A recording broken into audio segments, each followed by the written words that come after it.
Барьцааллын зээлдэгч урмаар зээл олгох тухай иргэний хуулийн 286 дугаар зүйлд зохицуулсан уг гэрээг нэг талаас барьцааллын зээлдүүлэх газар, нөгөө талаас зээлдэгч нар байгуулах бөгөөд барьцааллын зээлдэх газар нь зээлийн гэрээний үүргийн гүйцэтгэлийг хангуулахаар зээлдэгчээс хөдлөх эд хөрөнгийг барьцаанд бариулахыг шаардах хэрэгтэй.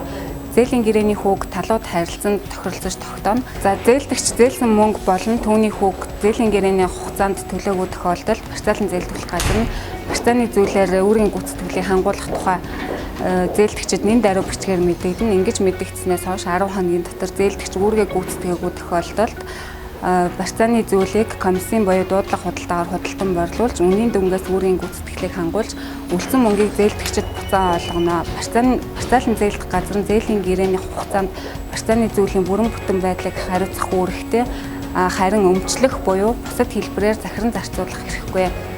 Хуульд өөрөөр заагаагүй бол уг гэрээг бичгээр байгуулах бөгөөд бичгээр байгуулаагүй гэрээ нь хүчин төгөлдөр бус байна.